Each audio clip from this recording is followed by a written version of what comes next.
Es con un verdadero sentir de emoción que vengo a esta primera sesión de nuestro estudio de Romanos capítulo 1 al 8, y además con un sentido de gran responsabilidad. Y puedo asegurarles que la responsabilidad de interpretar este maravilloso libro de Romanos para el pueblo de Dios es algo muy serio. Es tanto mi anhelo como mi oración el que sea fiel a la palabra de Dios y sensible a su espíritu. Les he proporcionado este bosquejo, esta guía de estudio que se llama La Peregrinación Romana, y a su debido momento explicaré por qué le he dado este título.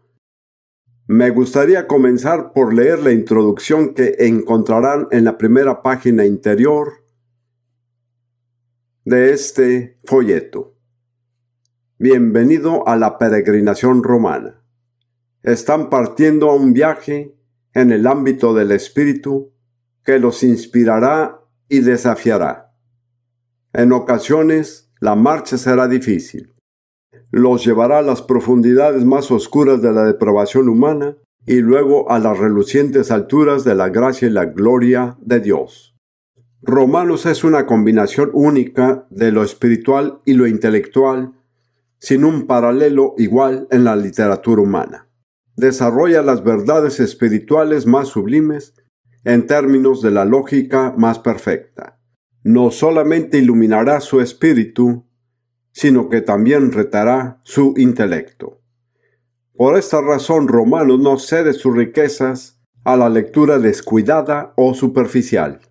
Si han de completar este peregrinaje con éxito, hay dos elementos de arma espiritual que son esenciales: la oración y la perseverancia. Permítanme alentarlos con las palabras del Señor dirigidas a Josué cuando se preparaba para entrar en la tierra prometida. Te mando que te esfuerces y seas valiente. Ahora pasemos a la siguiente página del esquema. Antes que nada quiero enfatizar que el tema central de Romanos se puede resumir en una palabra, que es la justicia. Es una palabra muy importante. La Biblia tiene mucho que decir acerca de la justicia. A Dios siempre se le presenta como un Dios de total justicia.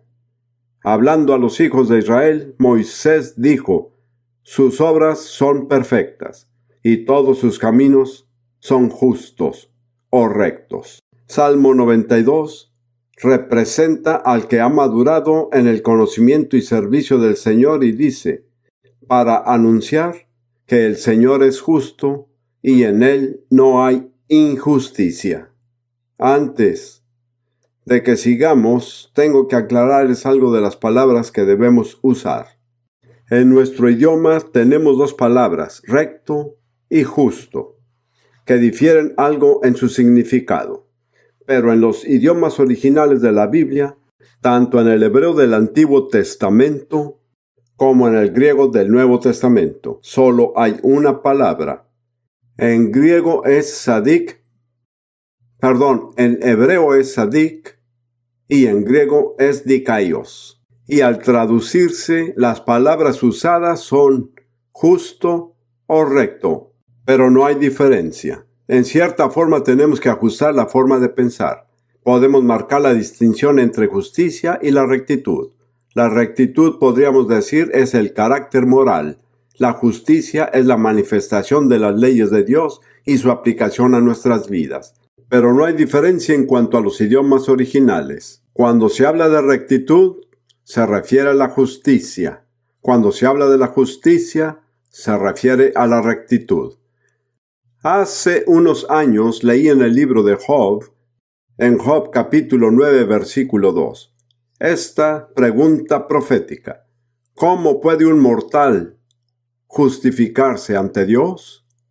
Job estaba en profunda agonía de alma y creo hizo una pregunta creyendo que no había respuesta a ella. Pero en realidad Dios da una respuesta a esa pregunta. ¿Cómo puede un mortal justificarse ante Dios? La respuesta está en la epístola de los Romanos. Ahí se nos indica cómo es posible para cualquier persona que cumpla con las condiciones de Dios que se desarrollan en Romanos, que sea totalmente justa ante Dios. Una de las frases claves en Romanos que veremos continuamente es no hay ahora condenación. Eso es realmente el enfoque de Romanos, que lleguen a ver que son aceptados ante Dios como totalmente justos y que no hay condenación en ninguna parte de sus vidas. También creo que Romanos se relaciona con las palabras de Jesús en las bienaventuranzas. En Mateo 5:6, Él dice, bienaventurados los que tienen hambre y sed de justicia, porque ellos serán saciados. Estarán abundantemente satisfechos. Así que aquellos de ustedes que vinieron sedientos de justicia esta noche, quiero decirles que Dios ha prometido satisfacerlos.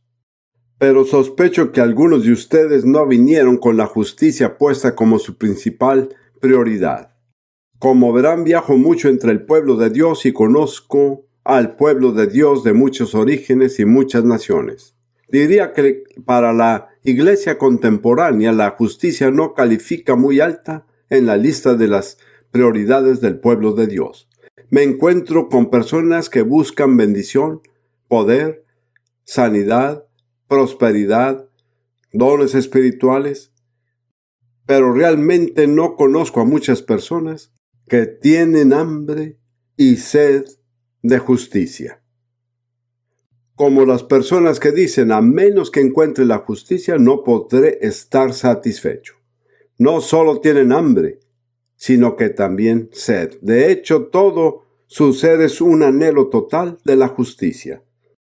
Espero que antes de que estos estudios lleguen a su fin, algunos de ustedes hayan experimentado un cambio en sus prioridades. Tendrán un valor mucho más elevado por la justicia. Como ven, todo lo demás viene de la justicia. En una parte de Romanos que no tendremos tiempo para estudiar en detalle, en el capítulo 14-17, Pablo dice, el reino de Dios es... ¿Cuántos de ustedes saben qué va primero? Justicia, paz y gozo. Pero no se puede cambiar el orden y obtener los resultados de Dios. Si primero ponen la paz o alegría, Dios no está con esa frecuencia.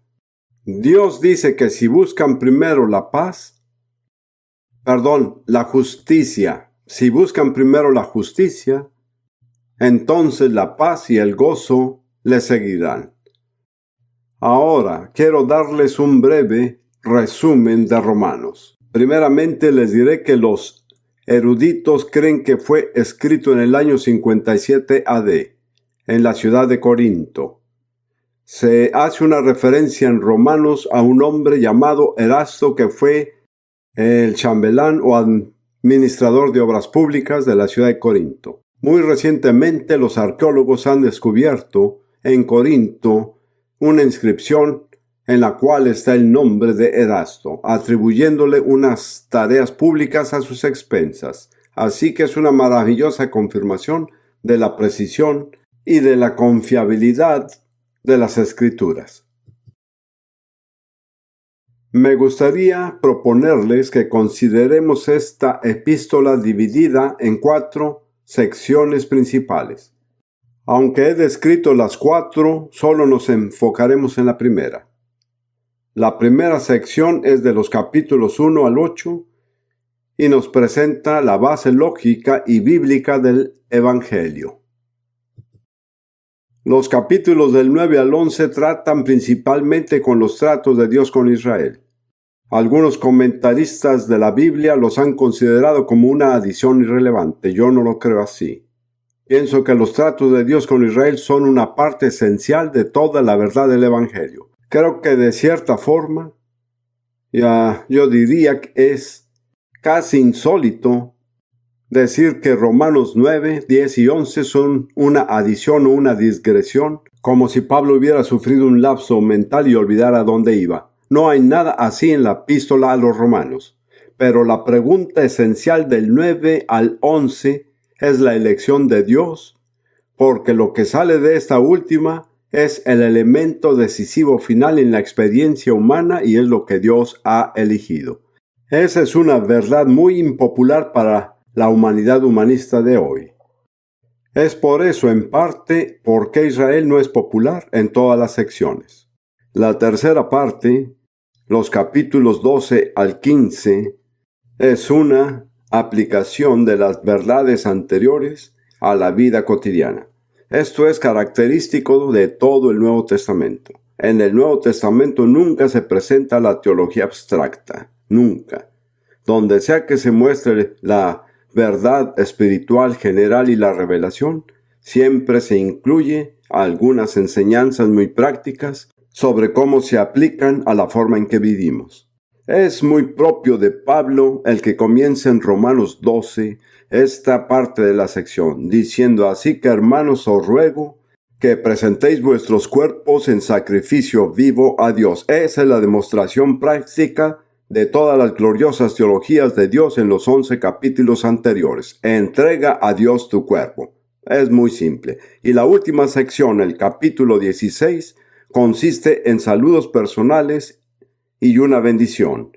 Y de nuevo, hay quienes piensan que eso es irrelevante. Hay muchas personas diferentes cuyos nombres vienen incluidos. Pero creo que el Espíritu Santo lo hace para mostrarnos que las relaciones personales son muy importantes.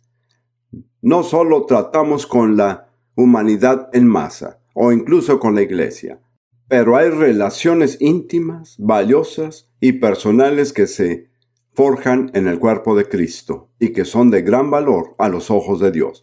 Ninguno de nosotros es solo un número para Dios. Cuando fui llamado al ejército británico en 1940, me asignaron un número, me quitaron la ropa y me dieron un número. A partir de entonces me llamaba 7385778 durante 5 años.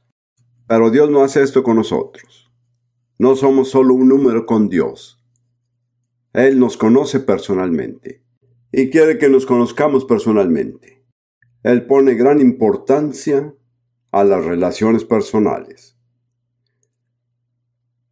Ahora vamos a volver a la primera sección, y que es todo lo que trataremos de abordar en esta serie de estudios. Y créanme, si logramos hacerlo, habremos hecho algo tremendo. Los invito a que vean los capítulos 1 al 8 como una peregrinación espiritual. Puede haber muchas formas diferentes de verlo, pero creo que esta nos ayudará a dividirlo en temas que podamos asimilar. El destino final es Romanos capítulo 8, cuyo tema es la vida controlada por el Espíritu: libertad, gozo, paz, justicia. Y los capítulos anteriores, los capítulos 1 al 7, son etapas en el camino hacia este destino. En épocas anteriores, cuando enseñaba estos capítulos, hacía la comparación entre el café hecho en una percoladora y el café instantáneo. Ahora pocas personas preparan su café en percoladoras, por lo que la comparación es anticuada, pero ustedes, por la edad que tienen, recuerdan cuando se filtraba el café.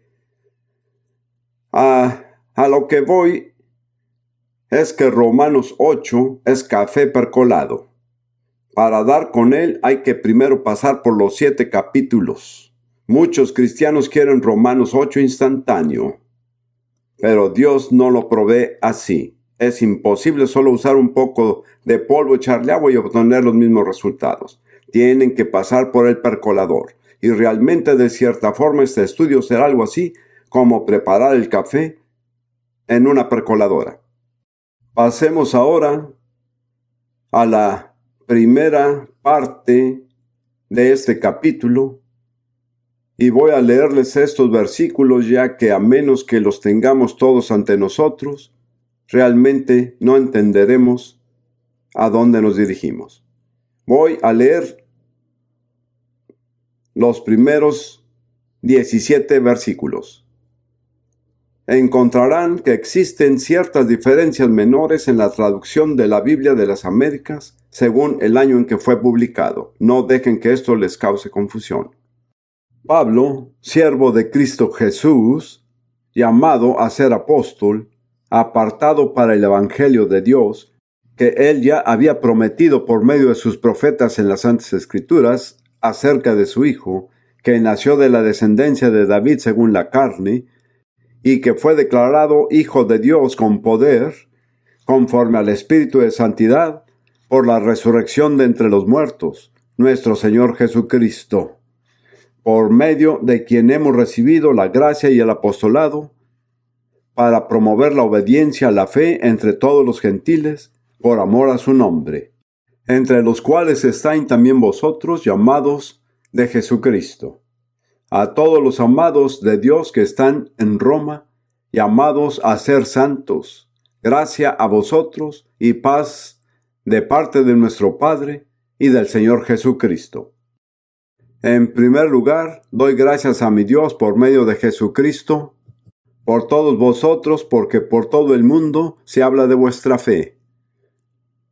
Pues Dios, a quien sirvo en mi espíritu, en la predicación del Evangelio de su Hijo. Ahora, ustedes que tienen el texto, notarán que las palabras de la predicación de él están en letra itálica. ¿Saben por cuál motivo? Porque fueron suplidas por los traductores. He conocido a innumerables cristianos que no saben por qué algunas palabras están en letra itálica. La razón es porque el traductor está indicando que las ha incluido para rendir un buen lenguaje. Pero en lo personal prefiero el texto sin las palabras interpoladas. Versículo 9. Pues Dios, a quien sirvo en mi espíritu en la predicación del Evangelio de su Hijo, me es testigo de que, como sin cesar hago mención de vosotros, siempre en mis oraciones, implorando que ahora, al fin, por la voluntad de Dios, logre ir a vosotros. Porque anhelo veros para impartiros algún don espiritual a fin de que seáis confirmados, es decir, para que cuando esté entre vosotros nos confortemos mutuamente, cada uno por la fe del otro, tanto la vuestra como la mía. Y no quiero que ignoréis, hermanos, que con frecuencia he hecho planes para ir a visitaros y hasta ahora me he visto impedido, a fin de obtener algún fruto también entre vosotros, así como entre los demás gentiles. Tengo obligación tanto para con los griegos como para los bárbaros, para con los sabios como para los ignorantes. Así que por mi parte, ansioso estoy de anunciar el Evangelio también a vosotros que estáis en Roma. Me parece bien que hagamos una pausa ahora por el momento. Ahora, las cartas antiguas, tal como las que se encuentran en el Nuevo Testamento, seguían un tipo de estructura que no difiere del que se usa actualmente en las cartas comerciales. Visualicen, si pueden, cómo luce una carta comercial. A mano derecha, en la parte superior, se encuentra el nombre y la dirección de la persona que escribió la carta. Generalmente también va la fecha. Luego, un poco más abajo, a mano izquierda, se encuentra el nombre y la dirección de la persona a quien se le dirige la carta. Y luego el saludo, estimado tal y tal. Luego, usualmente en la parte superior, antes de que comience el mensaje, se encuentra el asunto de la carta, referente su solicitud de membresía o lo que sea, que usualmente va subrayado. Entonces están estos tres elementos: el nombre y la dirección del remitente, el nombre y la dirección de la persona a quien se dirige, y un esquema o aviso del tema principal de la carta. Encontrarán más o menos lo mismo en esta epístola a los romanos y en todas las epístolas del Nuevo Testamento, aunque hay algunas distinciones. Entonces Pablo, en este pasaje que hemos estado leyendo, presenta tres cosas: a él mismo, al Evangelio y a los cristianos en Roma. Si lo quieren ver como una carta moderna, en la esquina superior a mano derecha diría Pablo el apóstol, etc. Después, en el otro lado, a mano izquierda, un poco más abajo, diría los cristianos en Roma, y luego sería la referencia del Evangelio de Jesucristo. Así es como se redacta. Creo que tenemos el tiempo justo para ver cómo se presenta Pablo a sí mismo. Luego, en nuestra próxima sesión, con la ayuda de Dios, veremos la declaración de Pablo sobre los cristianos en Roma y lo que dice acerca del Evangelio, que es de enorme importancia. Hagamos una pausa ahora para tomar nota de esta presentación de Pablo de sí mismo que se encuentra en los versículos 1, 5 y 9 hasta el 15. Me parece que debo leer estas palabras nuevamente para que las tengamos bien presentes. Pablo, siervo de Cristo Jesús, llamado a ser apóstol, apartado para el Evangelio de Dios. Luego en el versículo 5, hablando de Jesús, dice, por medio de quien hemos recibido la gracia y el apostolado, para promover la obediencia de la fe entre todos los gentiles, por amor a su nombre. Después Pablo se describe a sí mismo ante todo como un siervo, pero la palabra en griego significa esclavo de Jesucristo. Y en segundo lugar declara que fue llamado a ser apóstol. Notarán que todos los apóstoles en sus cartas siempre se identifican antes que nada como siervos o esclavos, y luego definen su campo particular de servicio, que en este caso era el apostolado. Luego también continúa con una definición adicional. Él dice, apartado para el Evangelio de Dios. Pablo tuvo una función muy especial, de hecho única en toda la historia de la Iglesia. Su función fue la de presentar en su totalidad el Evangelio. Tanta fue su revelación que un poco más adelante en el capítulo 2, versículo 16, encontramos que en realidad lo llama mi Evangelio. Eso es muy importante. Recuerden que Pablo tuvo muchas revelaciones que, para mantenerlo humilde, Dios tuvo que permitir que su ángel de Satanás lo abofeteara. Bueno, creo que no hay duda de que la revelación contenida aquí en Romanos fue parte de ello. Hay 2 epístolas de las cuales Pablo es el único autor. Todas las demás epístolas son de Pablo y alguien más, como Pablo, Silas y Tito, o Pablo, Silas y Timoteo. Pero las 2 epístolas de las cuales él es el único autor son las de Romanos y Efesios. Y no fue por casualidad, ya que cada uno de ellos contiene una revelación que es únicamente la revelación de Pablo. Romanos es la revelación del Evangelio y Efesios es la revelación de la Iglesia. En estos 2 ámbitos, Pablo hizo una contribución absolutamente única a toda la Iglesia cristiana.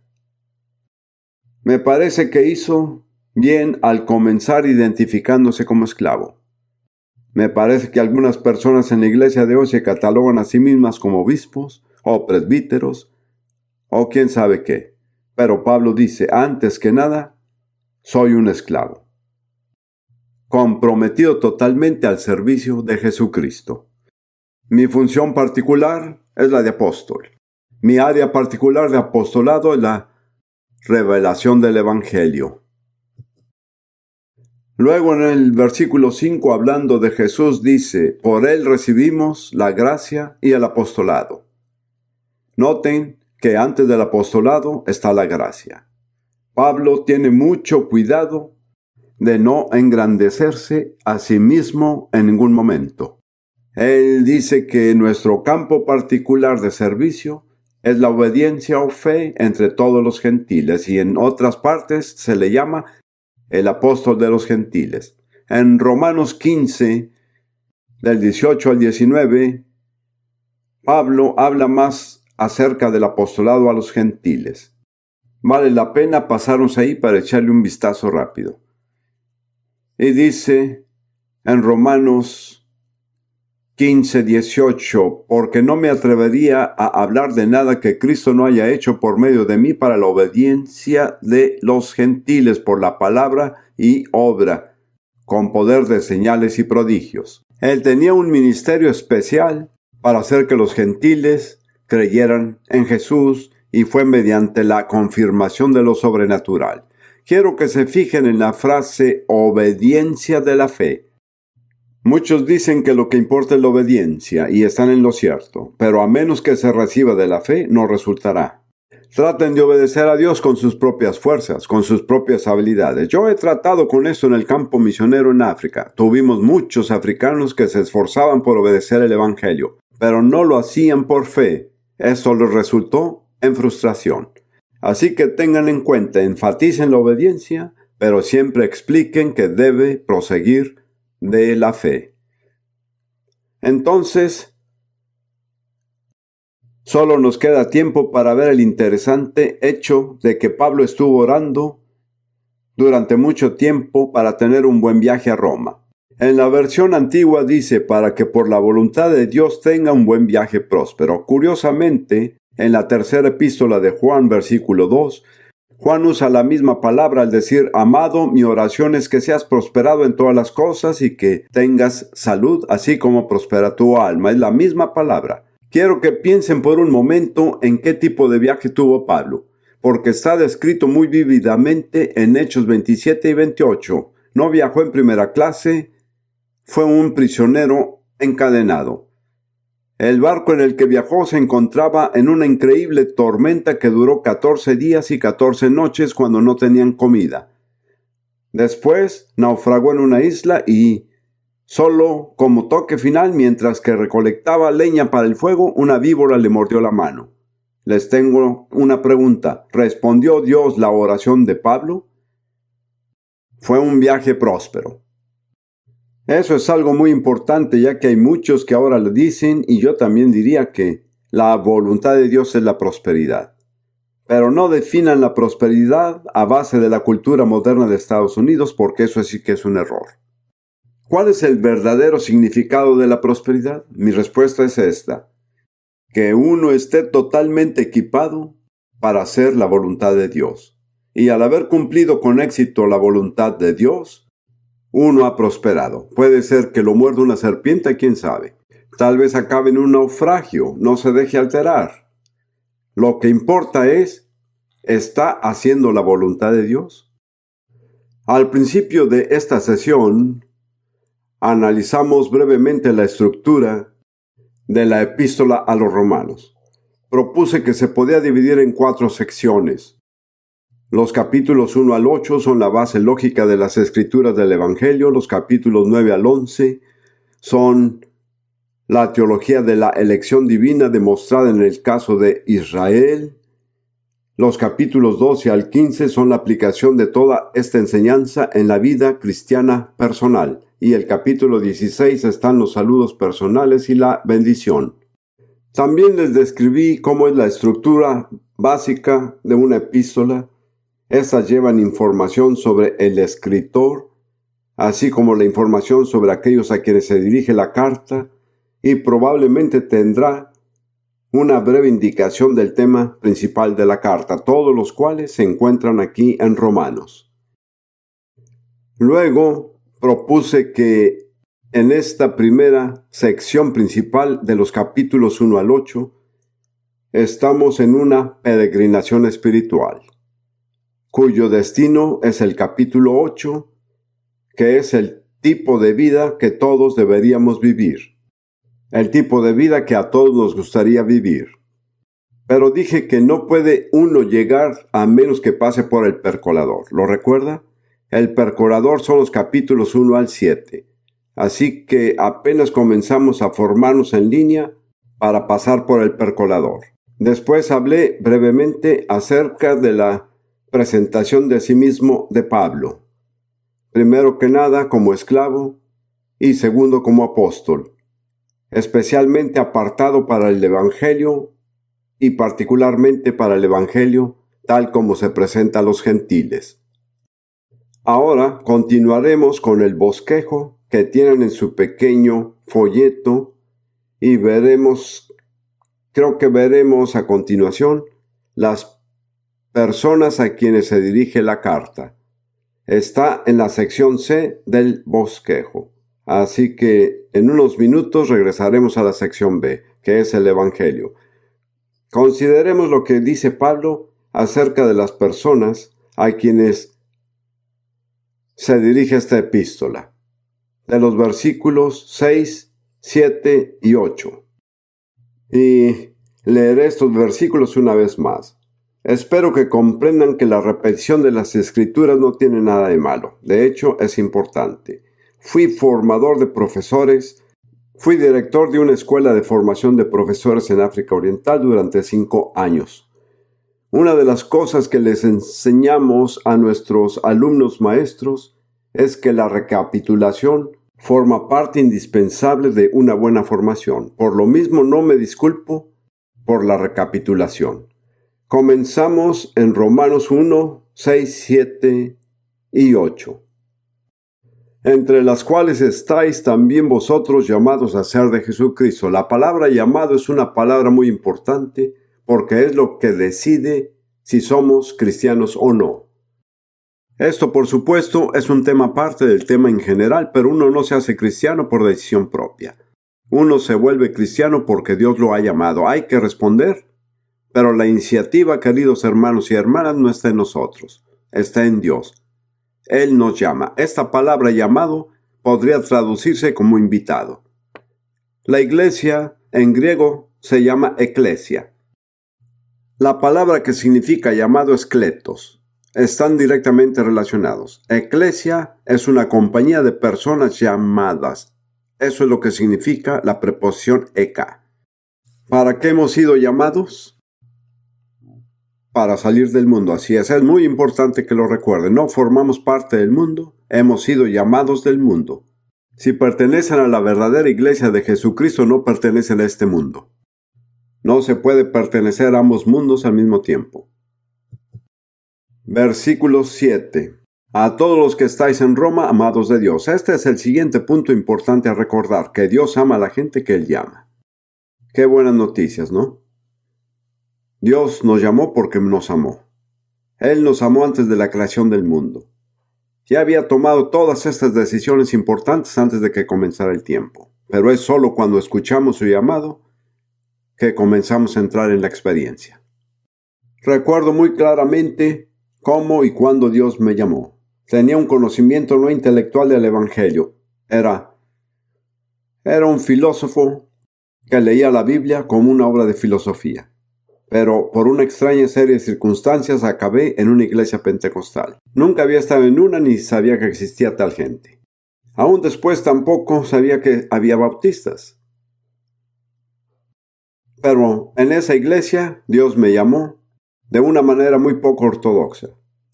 Pues al llegar a la parte final del sermón, que no lo entendí, el predicador dijo: levante la mano todo el que lo quiera hacer. ¿Quién sabe a qué se refería? No tenía intención de levantar la mano. Me sentí indignado y avergonzado de que alguien me pidiera que levantara la mano en un lugar como una iglesia. Allí estaba sentado con mi uniforme de soldado, en completo silencio, sin música de fondo, nada que aliviara la vergüenza. Y 2 voces audibles me hablaron. Una me dijo: si levantas la mano delante de estas ancianas, y además siendo un soldado uniformado, harás el ridículo. La otra voz me dijo: si se trata de algo bueno, ¿por qué rechazar algo así? Me sentía paralizado, no podía responder a ninguna de las 2 voces. Entonces experimenté mi primer milagro personal. Vi cómo mi brazo derecho se alzó en el aire y supe que no fue por voluntad propia. Eso es lo impresionante. Por una parte estaba mi entender confuso, sabía que Dios me había llamado. De alguna manera, por intuición, sabía que no podría contar con que me llamara de nuevo. Así que tenía que tomar una decisión. Gracias a Dios, unos 5 días después, tomé la decisión. Para mí, ser llamado es algo muy solemne y muy serio. Nunca me atrevería a jugar con el llamado de Dios. Pablo dice que aquellos cristianos en Roma son llamados por Dios porque son amados por Dios. El llamado de Dios es la manifestación de su amor. Él extiende la mano y nos dice: si tomas mi mano, te sacaré del lío en el que te encuentras y te pondré sobre una roca a mi lado. Yo no conocía todas esas palabras, pero como sea lo cumplió. Luego Pablo continúa en el versículo 7. Llamados a ser santos. Notarán que un poco antes dijo llamado a ser apóstol, hablando de sí mismo. Pero si se fijan en una de aquellas versiones que tienen palabras en itálico, notarán que una parte a ser está en itálico. Lo que Pablo dijo fue llamado a ser apóstol. Lo que dice de los cristianos es que son llamados santos por su santidad. Es bueno dejarlo así porque cuando Dios nos llama, terminamos siendo para lo que nos llamó. Puede que no lo sientan, que la gente no los perciba así, pero a lo que Dios los llama, eso será su identidad. Si son llamados a ser santos, van a terminar siendo santos. Será mejor que se apuren. Dios va en serio. Luego manda este hermoso y familiar saludo del Nuevo Testamento. Gracia y paz a vosotros, de Dios nuestro Padre y del Señor Jesucristo. ¡Qué hermoso saludo! Sería interesante que tomaran nota de cuántas veces en los primeros 8 capítulos de Romanos Pablo usa el nombre de Jesús, la palabra Cristo o Mesías y la palabra Señor. Creo que son 32 veces. Por eso es que Romanos es tan poderoso, porque se enfoca en el centro que es Jesús. Tan pronto estemos fuera del centro y nos enfoquemos en todo menos en Jesús, la fuerza comienza a fugarse y tendremos que recurrir a esfuerzos humanos, a recursos humanos. Cuando nuestro único anhelo sea presentar y enaltecer al Señor Jesús, el Espíritu Santo dirá: te daré todo lo que necesites. Observen el orden, la gracia y la paz. Muchos de ustedes, estoy seguro, han ido a Israel. Conocen bien cómo es el típico saludo. Shalom, que significa paz. Así es. Pero noten que en el nuevo pacto está la gracia antes de la paz.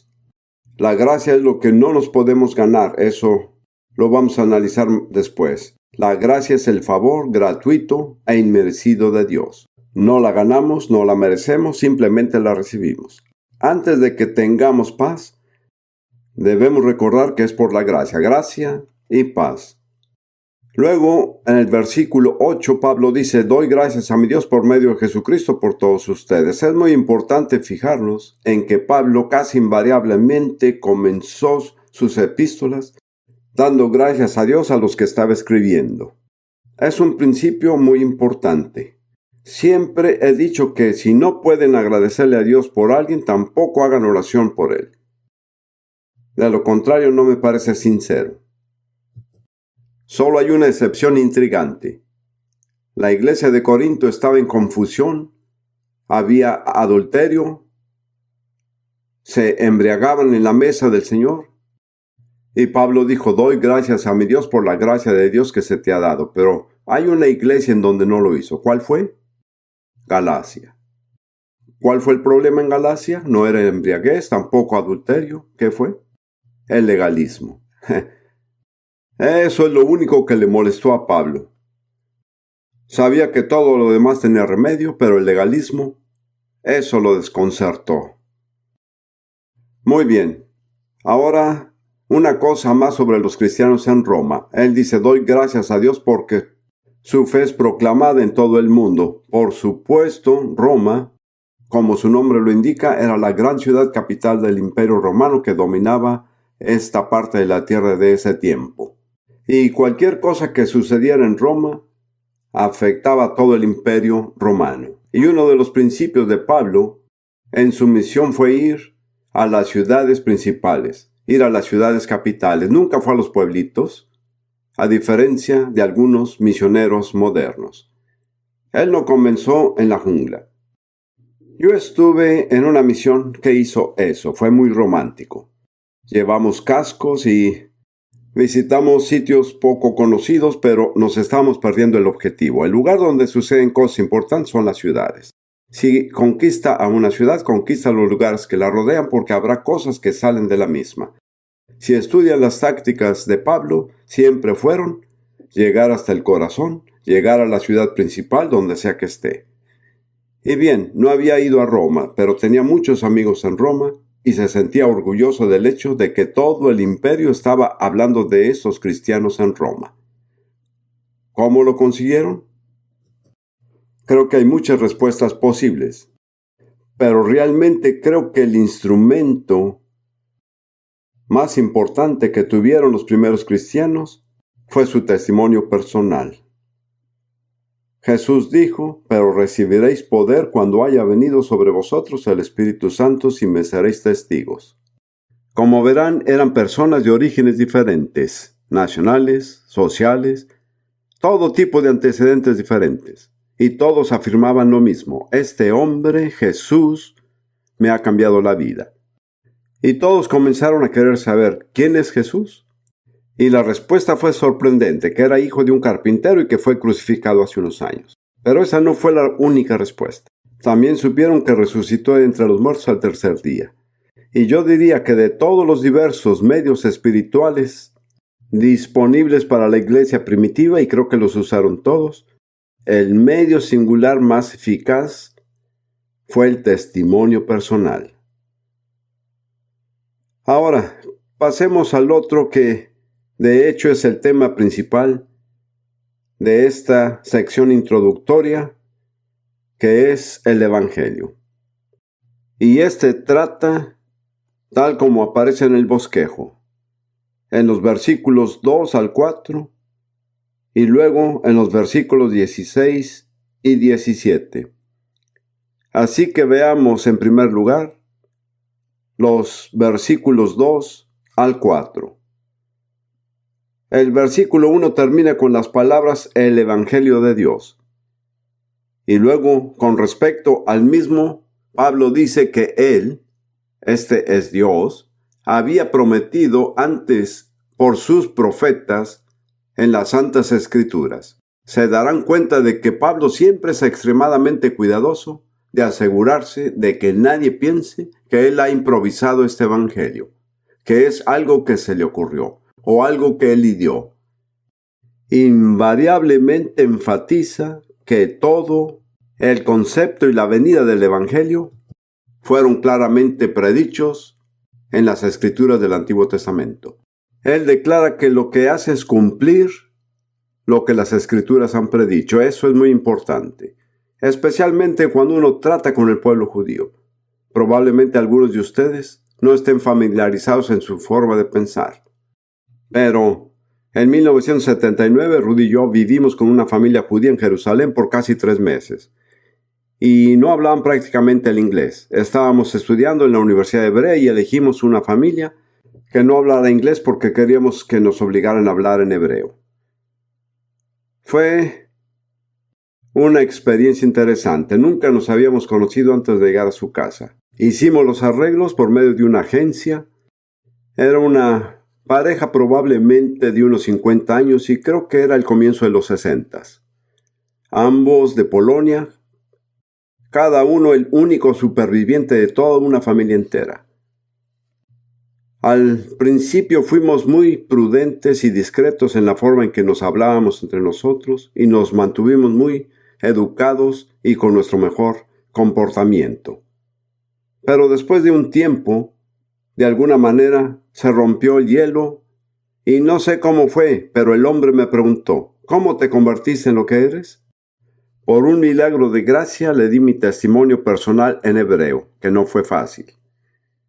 Él se puso muy interesado. Luego le conté la historia de mi primera esposa y le prestamos el libro para que lo leyera.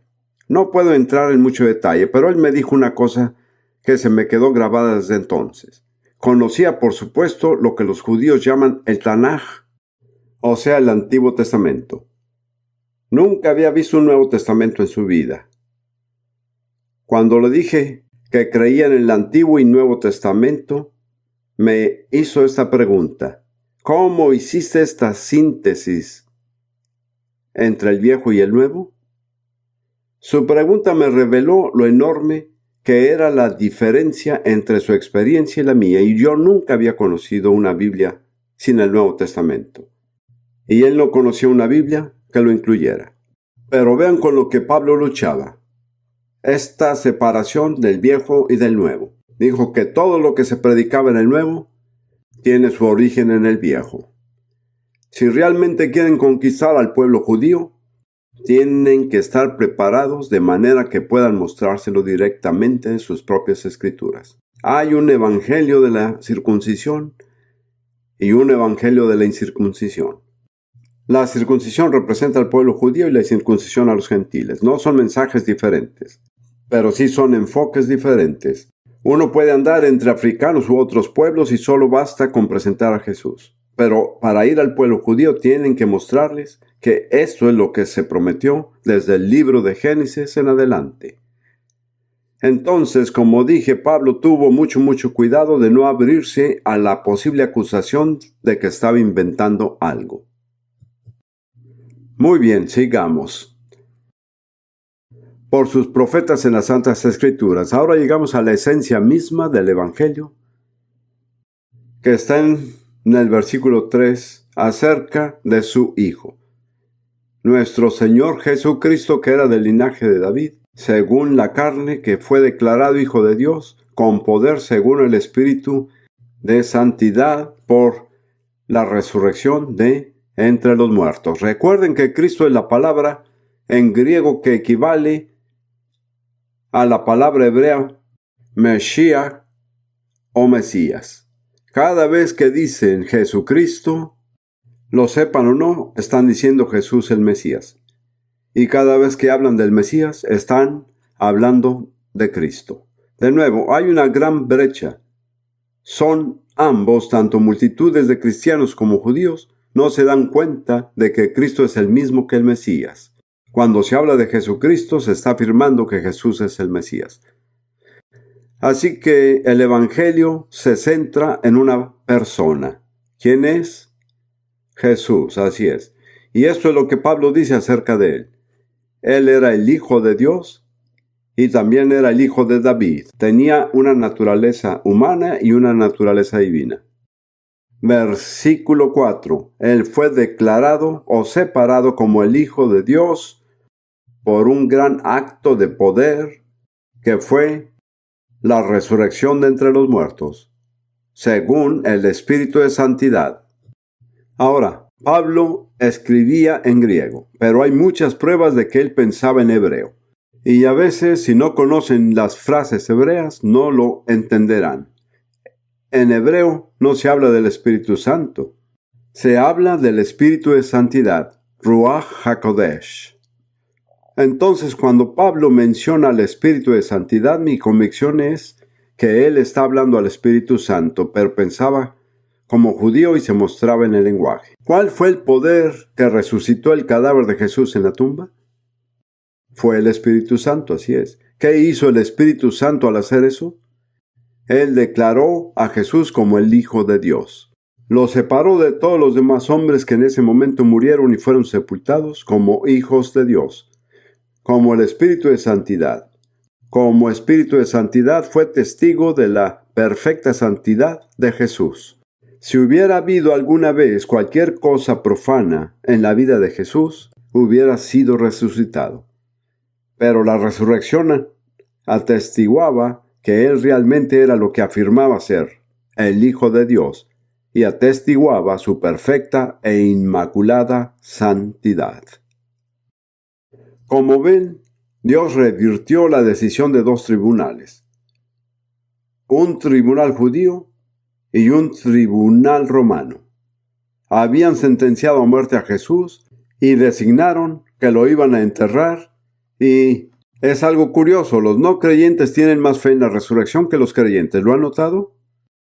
Los enemigos de Jesús estaban realmente preocupados de que resucitara entre los muertos y los discípulos no podían creer. Entonces, después de su muerte y sepultura, se reunieron los principales sacerdotes y fueron ante Pilato diciendo: nos acordamos de aquel engañador que dijo que después de 3 días resucitará. Manda que se asegure el sepulcro hasta el tercer día, no sea que vengan sus discípulos de noche y lo hurten. Y Pilato les dijo: ahí tenés una guardia, id a asegurarlo como sabéis. Entonces estas dos cortes, en cierto sentido, apostaron a que Jesús se quedaba en la tumba. Pero en el tercer día, Dios revirtió sus decretos desde la corte más alta del universo y sacó a Jesús de la tumba. Ahora, cuando las mujeres llegaron, encontraron que quitaron la piedra. Esta es solo mi opinión. Pienso que la piedra no fue quitada para que Jesús pudiera salir de la tumba. Creo que fue quitada para que las mujeres pudieran ver que la tumba estaba vacía. Ninguna piedra hubiera podido encerrar a Jesús en esa tumba cuando resucitó. Pero tengan en cuenta que el Evangelio se centra en la muerte, la sepultura y la resurrección de Jesús. Si en algún momento nos alejamos de esos hechos históricos centrales, ya no se trata del Evangelio. Debo decir que hay mucho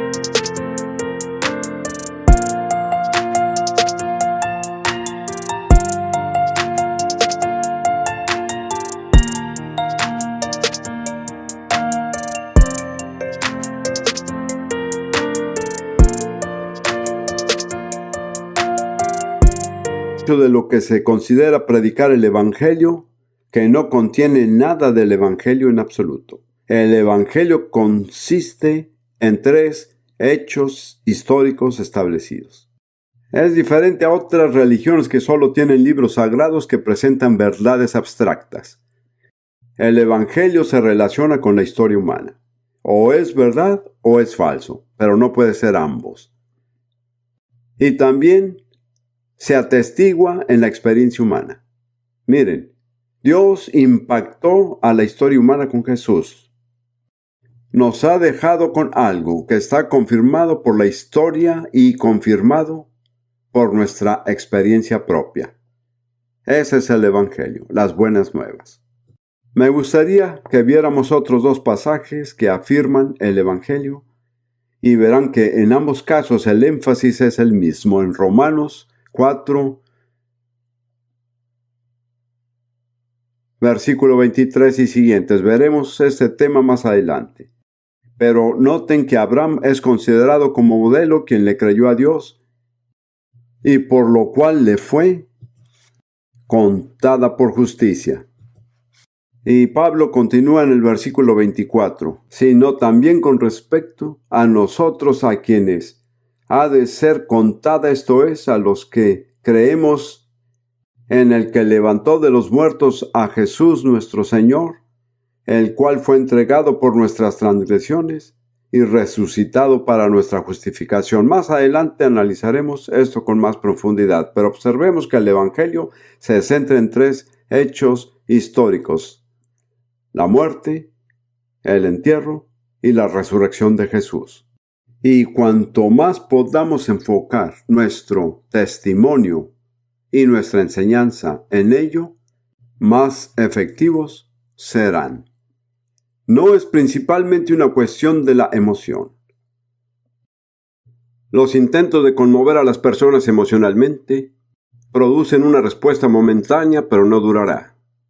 Lo que tenemos que hacer es comunicarles a las mentes y espíritus de las personas estos 3 hechos gloriosos. Jesús murió por nuestros pecados, fue sepultado y resucitó al tercer día. También vamos a pasar por un momento a 1 Corintios 15, lo cual es un bien conocido y glorioso capítulo de la resurrección. En los primeros 4 versículos, Pablo dice, en 1 Corintios 15, 1 al 4, además, hermanos, les declaro el Evangelio, que les prediqué y que recibieron y en el cual también están firmes, por el cual también son salvos, si lo retienen como yo se los he predicado. De otro modo, creyeron en vano, porque en primer lugar les he enseñado lo que también recibí. ¿Qué se recibió? Fíjense, que Cristo murió por nuestros pecados conforme a las Escrituras, que fue sepultado y que resucitó al tercer día conforme a las Escrituras. ¿Qué significa el Evangelio? Digámoslo todos juntos: Cristo murió por nuestros pecados, fue sepultado y resucitó al tercer día. Una vez más, Cristo murió por nuestros pecados, fue sepultado y resucitó al tercer día. Amén.